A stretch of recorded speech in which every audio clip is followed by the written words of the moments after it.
from what we've been talking about. We started off talking about the millennium, which is the 1,000-year reign of the Lord, and that was in Isaiah 65. And so we spent some time doing that and talking about what that's going to be like. Talked about from Ezekiel 38, this war that's going to happen in the end times, the Bible says, and it mentions that Israel is going to be attacked by a northern army, which everybody, almost all scholars agree it's got to be Russia from the uppermost northern area, and they'll be coming against Israel along with Iran and several other Islamic nations. And so I believe that that's a battle that's going to take place before Armageddon. Some people equate that with Armageddon, but since it mentions these particular nations, it gives a list of nations, Islamic nations, Turkey's mentioned, and Egypt, I believe, and as I mentioned, Iran and Russia, and so several others. But since it gives that specific list, that sounds like it's a different battle than Armageddon, because Armageddon is a worldwide thing where all the nations are gathered to Israel. So anyway, in this particular battle, it says that God's going to defeat the enemies of Israel on the mountains of Israel, which will be up north, because they're coming from the north, and cause them to fight against themselves and defeat themselves, and Israel will receive great victory, and then they'll burn the weapons for 7 years. So that seems very key to me. That 7 years sounds very, very similar to the 7-year tribulation time. So I think that maybe that's going to happen right at the beginning of the 7-year tribulation. And later we'll be talking about the rapture of the church. I believe the rapture is going to occur also at the very beginning of the 7-year tribulation period. So this battle in Ezekiel 38 and the tribulation may kind of coincide or be very close together. So that's very interesting. Last time we talked in Daniel chapters 2 and 7 about these world kingdoms. You had the 4 world kingdoms that had dealings with Israel. First one was Babylon, and then the Persians, along with the Medes, they were kind of together. And then the Greeks under Alexander the Great, and then the Roman Empire, of course, came along. And so this was all prophecy that was given to Ezekiel about what was going to happen. I'm sorry, Daniel. I meant Daniel. And so we know that in the end times, there's going to be a world kingdom that's represented by 10 areas, or maybe 10 nations or 10 districts, because in Daniel's dream, in Nebuchadnezzar's dream, you had 10 toes, remember, on the statue, and you had 10 horns on this beast, this final beast that Daniel saw in his vision, representing these 10 nations or 10 districts. In the latter days, it's going to be kind of like the revived Roman Empire. And so we're getting very close to that, I believe. For many, many years, people thought it was the European Union, the old Roman Empire coming back. But now there's 20 some odd, like 27 nations, I believe, that are in the UN. So probably not that. But I think it's just going to be all the Gentile nations of the world. And it'll be the whole world. And so I think the United States will probably be one of those. But it's very interesting. The United States doesn't seem to be mentioned at all in prophecy, in end-time prophecy. Why do you think that is? Anybody have an idea? Yeah, I think we're going to be raptured, and there's so many Christians in the United States, and if the rapture occurs at the beginning, as I believe it does, of the tribulation time, then this country will be diminished greatly. Certainly there's a lot of unbelievers in the United States that'll be left behind, but you would think that if all the Christians in the United States were taken away all at once, that would be devastating to this country. Yeah, it'd be a terrible mess. If you've been a witness to the rapture, how can you continue to be an unbeliever? Yeah, well, there will be a lot of people saved during the tribulation. Great multitude of people will be saved. We'll see that when we get into the book of Revelation, but that's a good question. Of course, the Bible tells us that the Antichrist is a great deceiver, and he deceives many people into following after him. And so, that's a big part of it as well. But that's a good point. And so then last time also we looked in Daniel chapter 9, and the Lord gave Daniel this vision of this end time scenario where there was going to be a 490-year period of time. Remember that? And it's broken into three parts. And the first 49 years had to do with the rebuilding of Jerusalem. You know, Cyrus the Great in Persia allowed the Israelites to go back and rebuild the temple. And then Nehemiah went back, remember, and built the wall around the city of Jerusalem. And then the city itself was rebuilt. And so that was the Bible says here in Daniel, that was a 49-year period of time, 49 years for that to occur. And so this was broken into three parts. It all began with a decree that was given by the Persian ruler for them to rebuild Jerusalem. And that was in 444 BC. So you take that and you got a 49-year period where the city is rebuilt.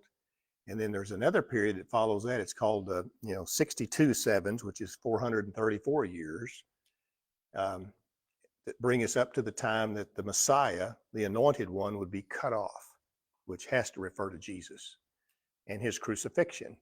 And so you got a 483-year period of time from that decree, 444 BC, up until the time of Christ, which many scholars believe he was crucified about 33 AD, which would be that 483-year period of time. If you go by a Jewish calendar, they have 30 days in their month instead of varying like ours does. So 360 days in a year. So it gets kind of complicated to calculate all that. I'm not a mathematician, but it's interesting. Anyway, then there's that final 7-year period. For the 490 years, there's a 7-year period that's missing that has not yet been fulfilled. For the past 2,000 years, ever since Jesus came and fulfilled that 483-year period of time and was cut off, was crucified, there's been 2,000 years, and all this time we're waiting for that final 7-year period to be completed. It's called the 70th week of Daniel. And so that's what we're looking, to come perhaps very soon, and that's the 7-year tribulation period. So it's interesting, isn't it? All these Old Testament passages of prophecy, how they all tie together and everything. And then when we get into the New Testament, we'll do that next week. And then eventually, of course, get into the book of Revelation. It's just astounding. I don't think anybody could read these things and study this and not believe that the Bible is a supernatural book. It's amazing, isn't it? It's incredible. So that brings us up to our study tonight. And we're going to talk about, from the Old Testament, some details around the second coming of Jesus. Now, you don't want to get confused about the rapture of the church and the second coming of Christ. The rapture of the church is going to happen, I believe, at the beginning of the 7-year period of tribulation. And then at the end of that 7 years is the second coming of Christ, or the glorious appearing of Christ. At the rapture, it's very, very sudden, very kind of unexpected, when all the believers are removed. The Bible says we're going to be caught up and meet the Lord in the air, and so shall we ever be with the Lord. And then the church, all of us as believers, are going to be in heaven for the 7-year period of tribulation. Then at the end of that 7 years, we're going to come back with Jesus back to the earth, and that's when he sets up a 1,000-year kingdom here on earth. So that's the second coming at the end of the 7 years.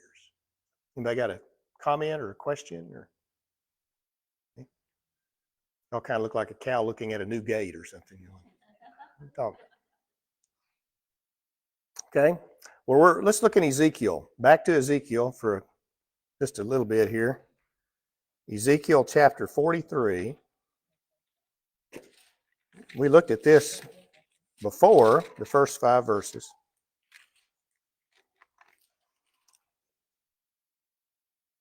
Remember earlier in the book of Ezekiel, in chapter 11, I believe, 10 or 11, Ezekiel saw the glory of the Lord departing from the temple.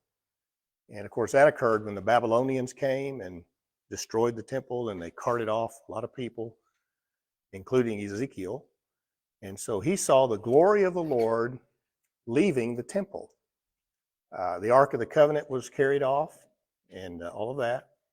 So Bible says in this vision that Ezekiel had, the glory of the Lord left the temple and went through the eastern gate and then up over the Mount of Olives and was gone.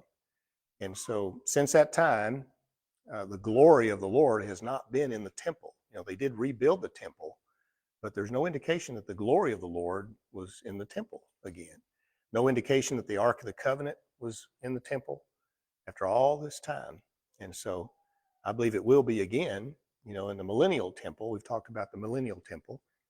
So that was the departing of God's glory. Tonight we're going to look at the return of the glory of the Lord back into the temple, the millennial temple, that I think the Lord himself is going to build supernaturally as soon as he comes back to the earth. I think he'll just instantly create the millennial temple. And the Bible says that the whole area around the Israeli area now, the country of Israel is going to be kind of leveled, and that the city is going to be raised up. The city of Jerusalem is going to be raised up, kind of prominent and high. And so I think all that will happen, miraculously when the Lord returns. So when we get into Ezekiel 43, and let's read the first 5 verses, this has to do with the glory of the Lord returning. It talks about a man that's showing him around. It's probably an angel. It may be Gabriel. It says, then the man brought me to the gate facing east. So there you got the eastern gate again. And I saw the glory of the Lord, glory of the God of Israel, coming from the east. His voice was like the roar of rushing waters, and the land was radiant with his glory. The vision I saw was like the vision I had seen when he came to destroy the city, and like the visions I had seen by the Kibar River. That's in Babylon. And I fell face down. The glory of the Lord entered the temple through the gate facing east. Then the Lord lifted me up and brought me into the inner court, and the glory of the Lord filled the temple. So the glory of the Lord is going to return to the temple, and this will be the millennial temple. There'll be a temple during the tribulation time that will be built, and we know that the Antichrist is going to go into that one and defile it, proclaim himself to be God. So that's not the one we're looking at here.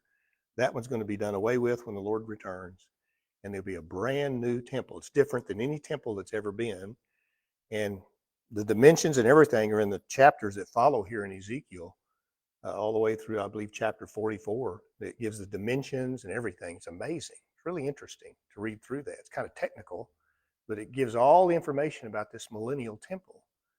And so the glory of the Lord is going to enter once again into the temple. Isn't that amazing? It's wonderful, isn't it? And so I wanted to give you that little preview. Then turn a few pages over to chapter 47.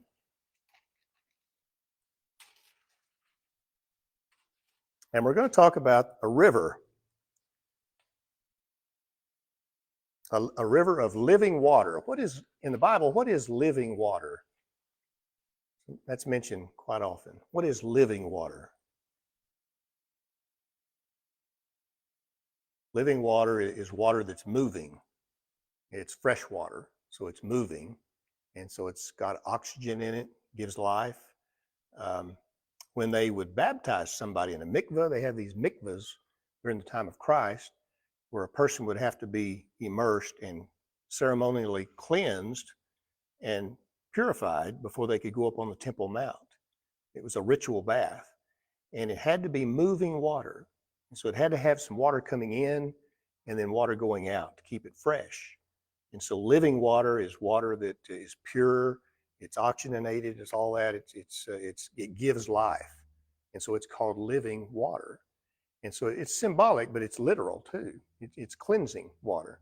You go fishing in a small pond, like we go to Red River every once in a while and fish in a pond, and you got fresh water coming in from a stream and then water goes out. That kind of keeps the pond fresh so it doesn't become stagnant. And so that's moving water or living water. And so in this chapter, first 12 verses here, we're going to see this water. So let's begin in verse 1. So it says, this man again, this angel, brought me back to the entrance of the temple. So this is the millennial temple. And I saw water coming out from under the threshold of the temple toward the east, for the temple faced east. The water was coming down from under the south side of the temple, south of the altar. Then he brought me out through the north gate and led me around to the outside of the gate facing east, and water was flowing from the south side. So water is going to flow out from the temple, and tells us here that it flows out from the threshold, which would have been like the entrance to the temple, underneath that, but it comes out the southern side. So the temple be facing east, and then you've got water flowing out from the south, from the threshold, and then the water is going to flow east. And we're going to see that the water flows to the south of the altar. The altar would be out in front of the temple, and also going to flow past the gate, the eastern gate, and it's going to be south of the eastern gate. Okay? So let's read a little bit more. It says, as the man went eastward with a measuring line in his hand, he measured off 1,000 cubits. And then he led me through the water that was ankle deep. 1,000 cubits, and in this portion of scripture, they use a long cubit. Usually a cubit is 18 inches. And so when they would build something, 18 inches is from a man's elbow to the tip of his finger. I measured mine earlier today. It's 18 inches. How about that? I must be a normal man, I guess. A bigger man might have a little bit more. But so that's usually that's a cubit is 18 inches. But this is called a long cubit. And so they added a handbreadth, which would be the width of a man's hand, his fingers. And that's about 3 more inches. And so this would be like 21 inches. So this is a long cubit. So if you take 1,000 long cubits, that's about 750 feet, almost 6 football fields is how long that is. Now, isn't it amazing how precise this is? And so this angel takes Ezekiel and is showing him this, and measures off from the temple about 6 football fields, and says it's ankle deep. The water is ankle deep. Then in verse 4 it says he measured off another 1,000 cubits, so another 6 football field length, led me through the water that was knee deep. So it's getting deeper, isn't it? Measured off another 1,000 that led me through the water that we were up to our waist. Then he measured off another 1,000, but now it was a river that I could not cross because the water had risen and was deep enough to swim in, a river that no one could cross. And he asked me, Son of man, do you see this? So this is very significant. This water, it becomes deeper and deeper and deeper as it's flowing to the east from the temple. And then it says that then he led me back to the bank of the river. And when I arrived there, I saw a great number of trees on each side of the river. And he said to me, this water flows toward the eastern region, goes down to the Arabah, where it enters the sea. So now what is the Arabah in Scripture? The Arabah is the area down by the Jordan River, all the way really from the Sea of Galilee, all the way down to the Dead Sea, and really all the way down to the Gulf of Aqaba. All of that is called the Arabah. It's just that Jordan Valley area. So he says the water flows to that, and then it flows into the sea. Now, what sea is there that's directly east of Jerusalem, down in the Arabah? The Dead Sea. It's the Dead Sea. And so why is it called the Dead Sea? They don't have no outlet. Yeah, it's so salty because there is no outlet, and it's got lots of minerals that are picked up, from the river upstream, the Jordan, and it's got so much salt in it that the fish can't live in it. It's like 30% salt. That's much saltier than the Great Salt Lake, in Utah. And so it's real salty. And so there's no fish in it. That's one reason they call it the Dead Sea, because, Now, what kind of water is flowing into the Dead Sea from the temple? Living water, right? Living water, water that gives life. And so, boy, you ever get to go to Israel, you definitely have to go swimming in the Dead Sea. I mean, it's an experience. You cannot sink. It's impossible. You can't drown. There's no way. You go out there, it's hard to even keep your feet down. If you get out where your feet aren't on the bottom of the lake there, they just pop right up, You can't help it. You can't hardly keep them down. And it really is like you're on an air mattress or something. You just float around on your back. You can actually, like you see pictures of somebody reading a newspaper or something laying on their back. It's really just like that. It's amazing. And so it's incredible. It's really, it's kind of tough. You can swim in it. You don't want to get it in your eyes, and because it'll burn. And always tell ladies, don't shave your legs, or guys either, don't shave your legs, before you go swimming, because it'll sting. That salt water will sting, but you can swim in it just fine. And when you're in it, it just feels like ordinary water. It's kind of weird when you're swimming in it. But if you're on the bank and you reach down there and you just feel it with your fingers, it feels oily. It feels kind of oily, but it doesn't. Oh yeah, it's supposed to be really good for your skin. In fact, they take the you know the mud and everything from there, and they make it into cosmetics and hand cream and cream for your legs and your feet and everything. Charlotte always gets some ahava stuff, and it's really good, and it's supposed to be really good for your skin. So they sell it like crazy, but it's really an amazing thing. But there's nothing living in the Dead Sea because it's so salty. So you see what's going on here.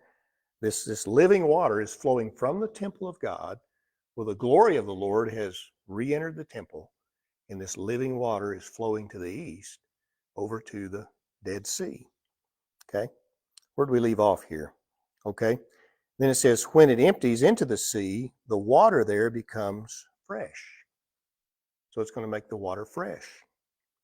Then it says in verse 9, swarms of living creatures will live wherever the river flows.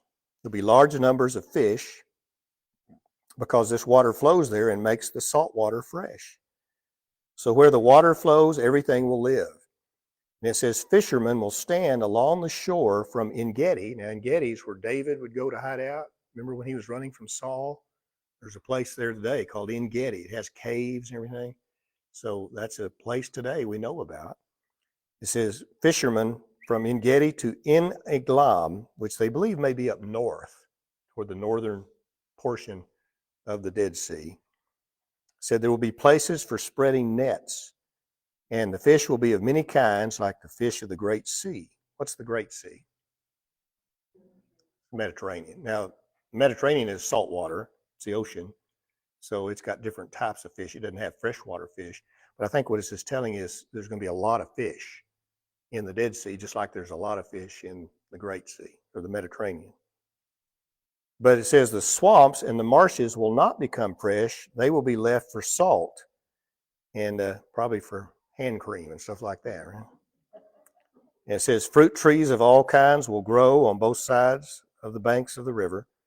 Their leaves will not wither, nor will their fruit fail. Every month they will bear, because the water from the sanctuary flows to them, and their fruit will serve for food, and for their leaves for healing.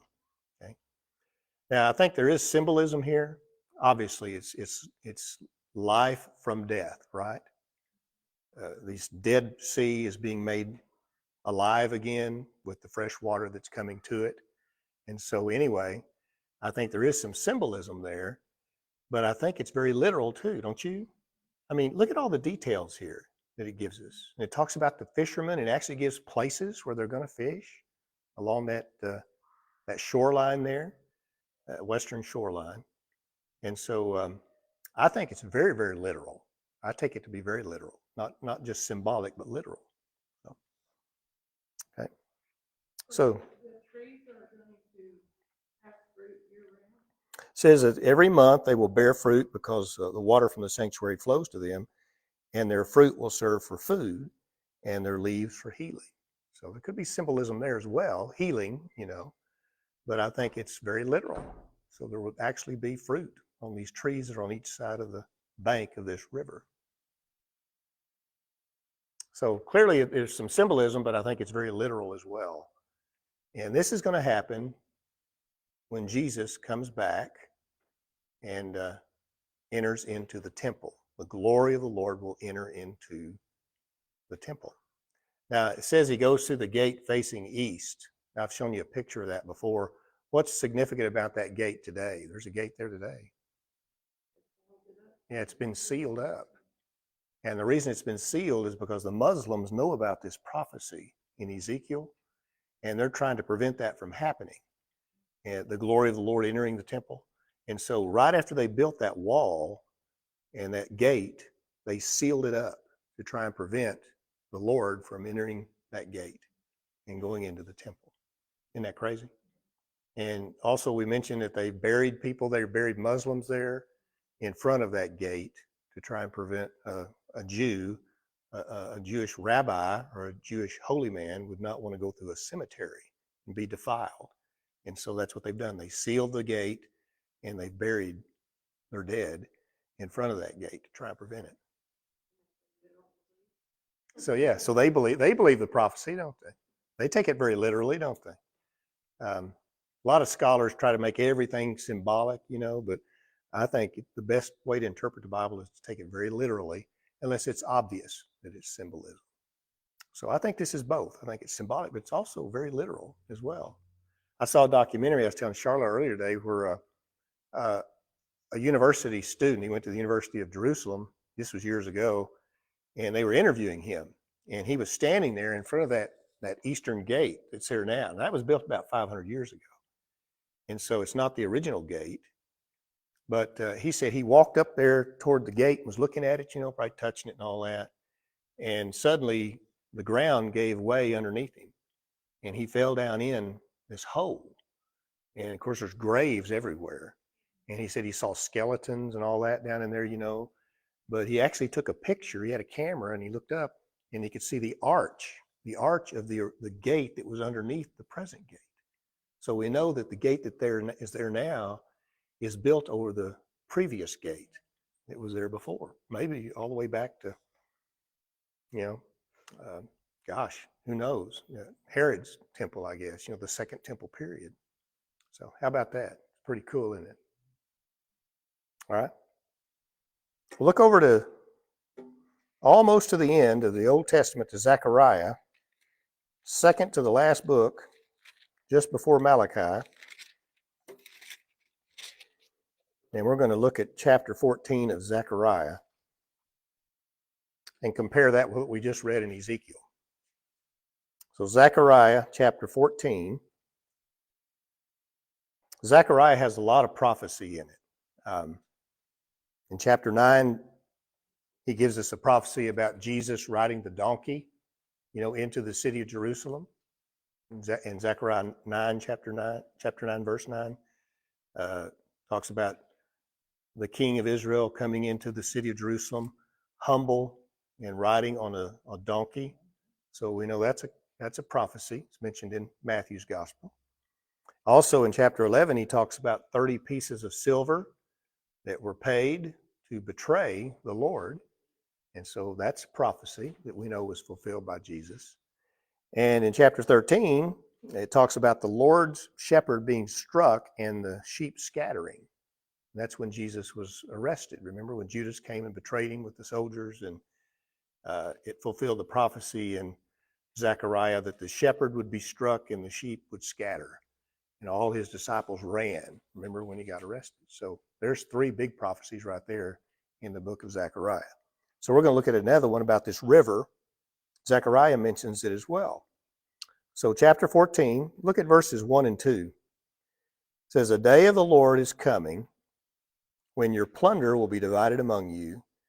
And the Lord says, I will gather all the nations to Jerusalem to fight against it. The city will be captured, the houses ransacked, and women raped. Half of the city will go into exile, but the rest of the people will not be taken from the city." So this is in the end times. There's going to be this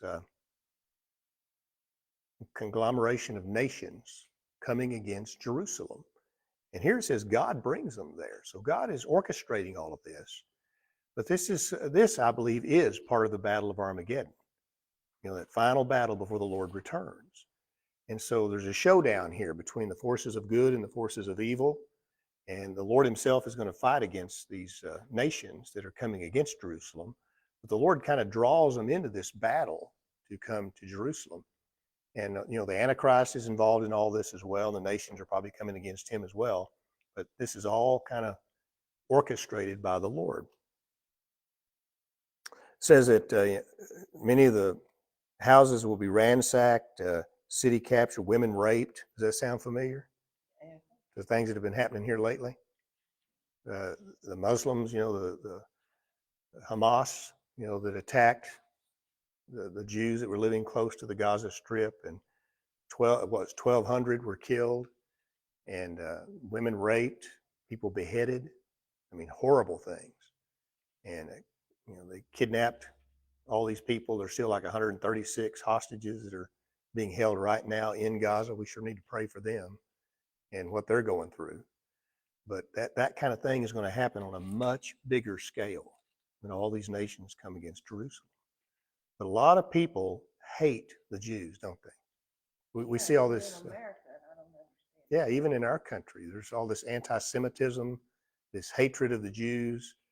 Hitler hated the Jews and was trying to exterminate them, I think Satan was certainly using him. I think Satan was setting him up to be the Antichrist, and it just wasn't time, and God prevented it. But that's what the Antichrist is going to do as well. He's going to persecute the Jews, just like Hitler. Teaching it in these schools. Yeah, in our schools here, even in our country, you've got all this liberalism and hatred of the Jews. And I'm going to tell you something else too, hatred of Christians too. They don't care much for us either. So this is going to happen. You can see how all these things can come to pass. And it says half of the city goes into exile. So a bunch of them are going to run, but about half of them are going to stay there. Then look at verses 3 and 4. It says, then the Lord himself, will go out and fight against those nations as he fights in the day of battle. And on that day, his feet will stand on the Mount of Olives, east of Jerusalem. And the Mount of Olives will be split in two from east to west, forming a great valley with half of the mountain moving north and half moving south. So when the Lord comes back at the second coming, glorious appearing, at the very end of the 7-year tribulation, the Bible says his feet will rest on the Mount of Olives, which is immediately to the east of the old city of Jerusalem. And his feet are going to rest on that mountain. And when they do, there's going to be this amazing earthquake, and half of the mountain is going to go south and half of the mountain is going to go north. There's going to be a big valley created right there. Now, what do you think that valley is going to be for?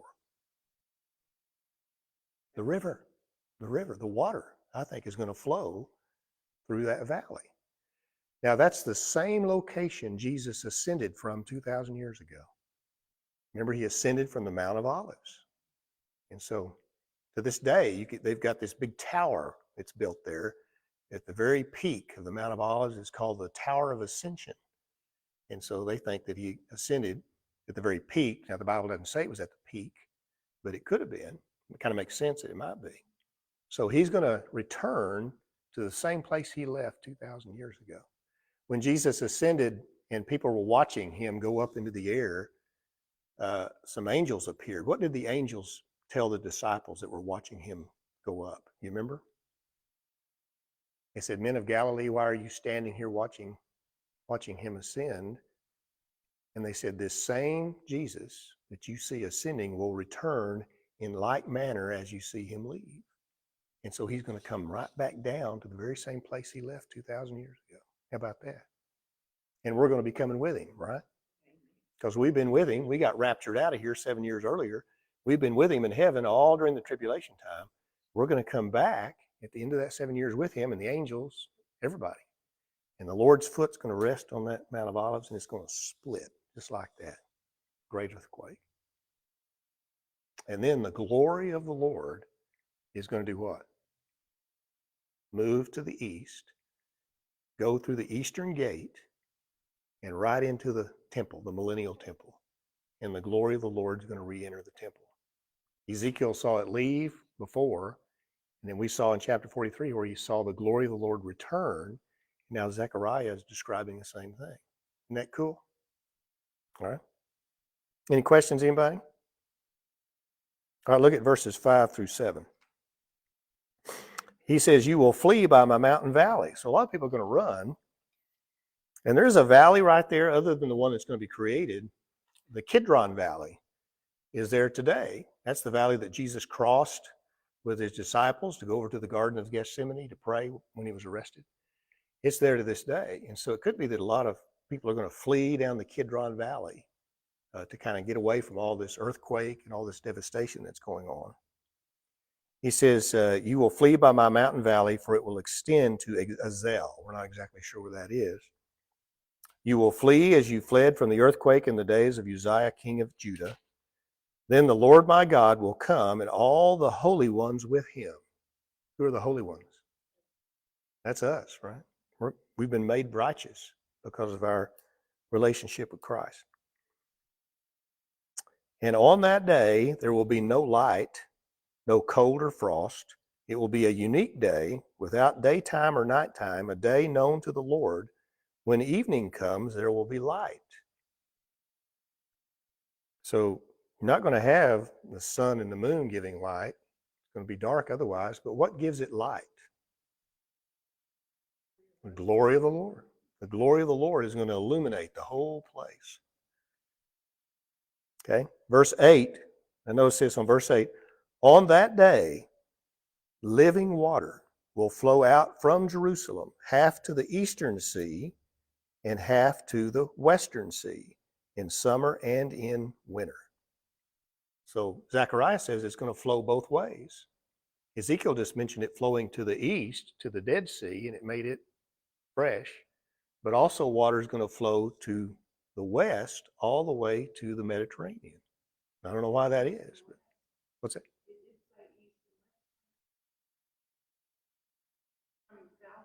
No, the 1,000 cubits was just going to the east, and he was measuring off 1,000 cubits at a time, and it kept getting deeper and deeper and deeper. But it says here that the water is also going to flow to the west, all the way to the Mediterranean. And if you read all this in the other chapters back in Ezekiel, it talks about, as I mentioned, the whole area being kind of flattened. I think we'll see that here again in a minute. And I think that these rivers are going to irrigate the Holy Land. And so the whole Holy Land is going to be irrigated by these rivers going both ways. And plants are going to grow. It's going to be amazing. I think it's going to be kind of like the Garden of Eden. You know, that's what God intended from the beginning. And it didn't happen because of the sin of Adam and Eve. And so I think God's intention is going to be fulfilled. It's going to be kind of like the Garden of Eden. Okay. Then verses 9 through 11 says, the Lord will be king over the whole earth. On that day there will be one Lord, and his name the only name. And the whole land from Geba to Rimmon, south of Jerusalem, will become like the Arabah. The Arabah is down on the Jordan Valley. Very flat, very low and flat. But Jerusalem will be raised up and remain in its place. It says, from the Benjamin gate to the side of the first gate to the corner gate, and from the tower of Hanel to the royal wine presses. That sounds pretty detailed, doesn't it? That's beyond a symbolism, isn't it? We're not even sure where some of these gates are going to be, but they're mentioned here in Scripture. It says it will be inhabited. Never again will it be destroyed. Jerusalem will be secure. So Jesus is going to reign as king of the whole earth, and Jerusalem will finally be secure from all the enemies of Israel.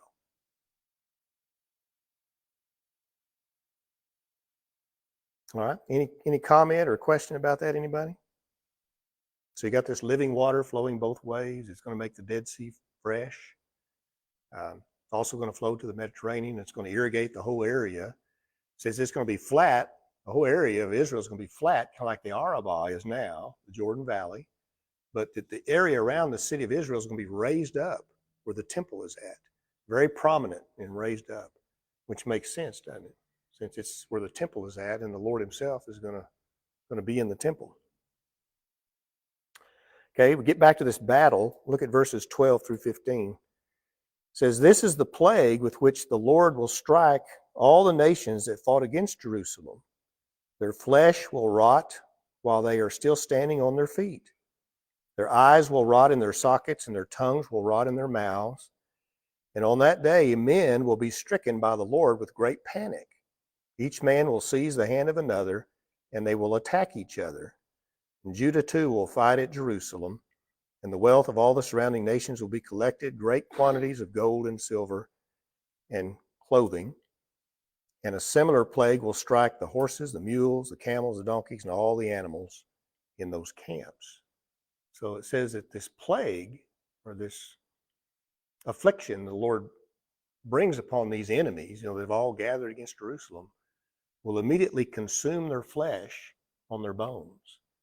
And when it says rot, we think about something rotting very gradually. It really means to consume something. So it could happen very quickly. Their eyes will consume in their sockets. Their tongues will be consumed in their mouths. I mean, just like that. What do you think is going to cause that? Sounds like atomic bomb. Sounds like nuclear weapons, doesn't it?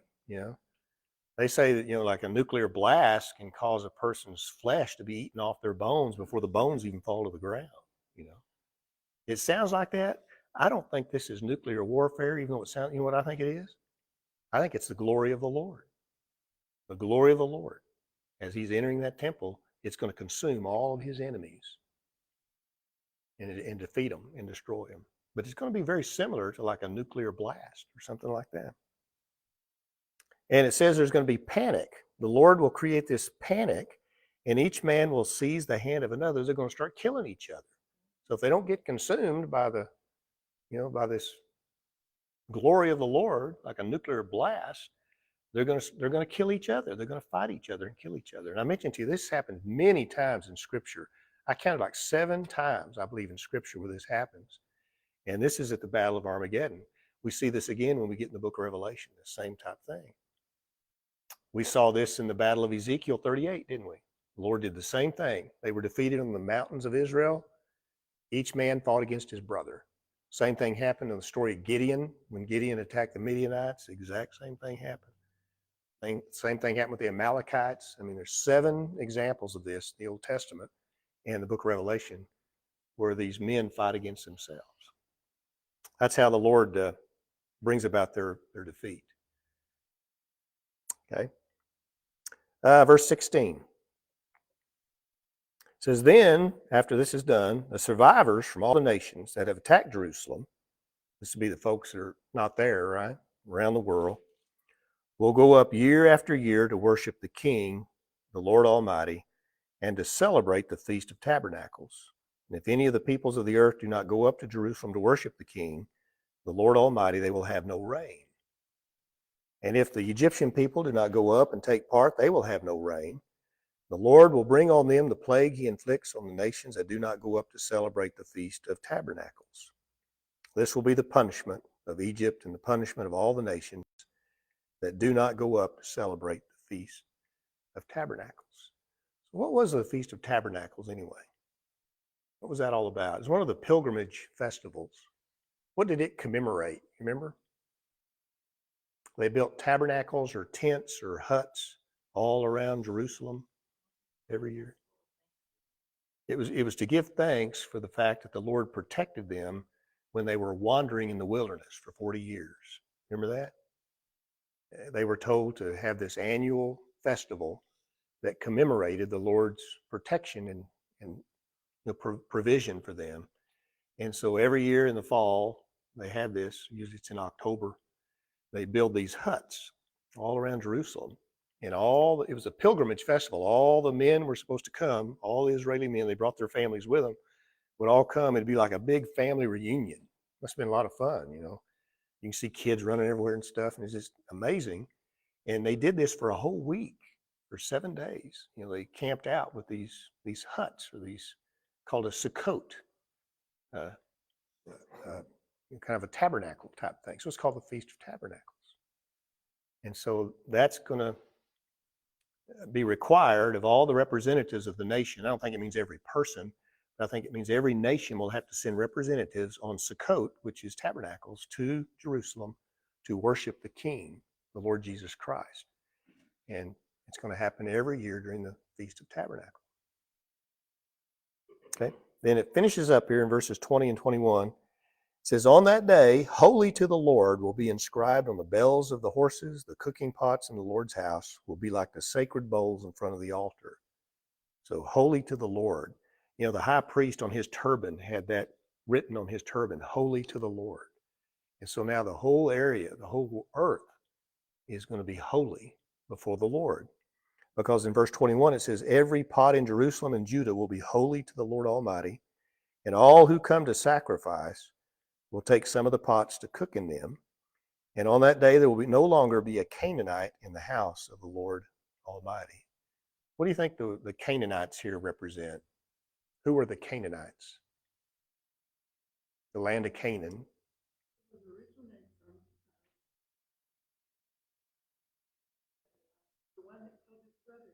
Cain, yeah, descendants of Cain, and yeah, the Canaanites lived there, and so that was the Holy Land, Israel.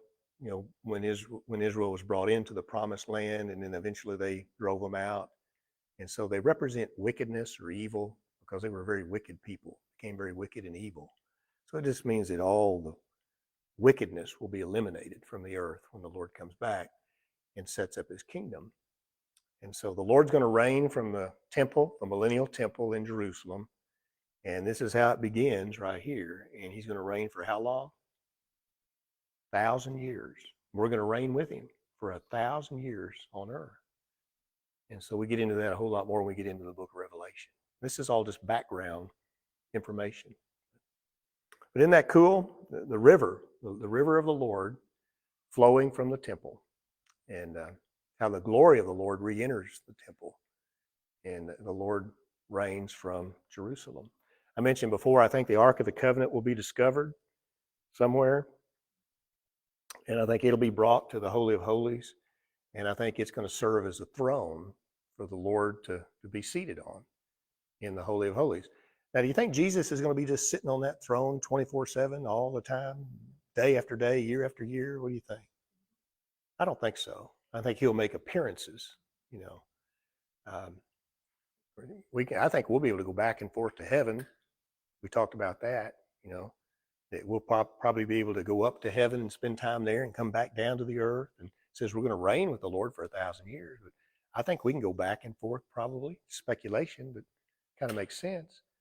And I think the Lord will too. I don't think he'll be there all the time, but he'll make these appearances. And everybody has to come on the Feast of Tabernacles and to worship him and to recognize that he is the King of Kings and the Lord of Lords. Kind of makes sense, doesn't it? Okay. So finally, there's going to be peace on earth, right?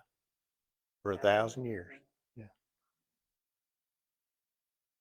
Okay. Questions? Who's got a question or a comment or a thought? Anybody? Okay. Actually, it's not going to come down until the end of the 1,000 years. Is that what you said? At the end, yes. At the end of the 1,000 years, then the heaven, we're told, will come down upon the earth. The New Jerusalem will come down upon the earth and rest upon the earth. And so that will happen at the end of the 1,000-year reign of Christ. Yes? So at the end of the 1,000 years, of course, all the armies come together and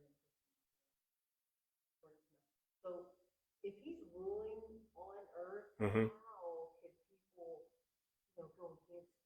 Right. You have to be. Yeah. What Heather's talking about is, we'll find out later when we get in Revelation, that at the end of the 1,000 years, there's an uprising against the Lord.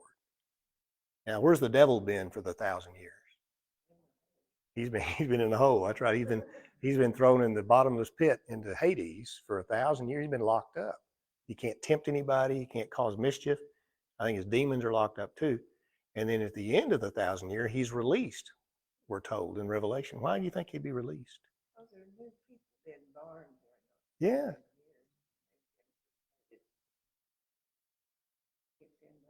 Yeah. Yeah. During 1,000 years, when we start off now, when Jesus comes back and we start off, everybody's a believer. The lost are cast into Hades. They're all going to be eliminated and cast into Hades. So everybody's a believer at the beginning. But for the 1,000 years, you're going to have people born, see, by the people that survive here on earth. Now, we've already been to heaven, so I don't think we're going to have any more kids or anything. But I think the ones on earth will. We know they will. And they'll rapidly repopulate the earth. It won't take long, will it? Everybody on the earth, And remember, we saw this when we studied the millennium in Isaiah 65. They're going to live for how long? 1,000 years, the whole time. Hardly anybody's going to die for the 1,000-year period. It'll be like it was at the beginning. So the earth is repopulated. You have these kids born. And some of them, as amazing as it is, some of them will not choose to follow the Lord. They'll rebel against him. And the Lord gives us free will, doesn't he? happening today. Yeah, I mean, it's happening today, isn't it? Look how many people refuse to trust in Christ and to believe in Christ. It is astounding, though, when you know he's there and you see him appear. I don't think that means everybody goes to Jerusalem, but you probably gonna see him. They'll see him on television or whatnot, you know. So, but even then, the human heart is sinful, you know, and you're going to have disobedience and folks that don't believe. And now you got the devil released at the end of that time, and he rallies all of them, and he gives it one more shot. Isn't that amazing? You think that guy would give up, you know? But he's such a master deceiver that he's deceived himself into thinking somehow, some way he can win, and he's going to come against the Lord again. You're gonna be mad. He's going to be hot and mad. And then what happens to him when he does that? Remember? That's when the Lord just takes him and tosses him into the lake of fire where the beast and the false prophet are, and that's the end of him. So he's gone. And they burn forever. Yep, they will, forever and ever. And then we enter off into eternity with the New Jerusalem that comes down upon the earth. So that's a good question. Anything else? What else? Almost 7:30. It's interesting, isn't it? How all these Old Testament prophecies all tie together and all teach us the same thing. And then when we get into the New Testament and begin to study these things, they all fits together perfectly. Next Wednesday, we're going to look at Matthew 24, if you want to read that ahead of time, the whole chapter. And it gives us a lot of detail about the Antichrist and the temple, the tribulation temple, and him going into the temple to proclaim himself God, which brings about the abomination that causes desolation, the great tribulation. It all fits in with everything we've been studying these last few weeks. Okay, well, thanks for coming. Hope I didn't bore you to tears.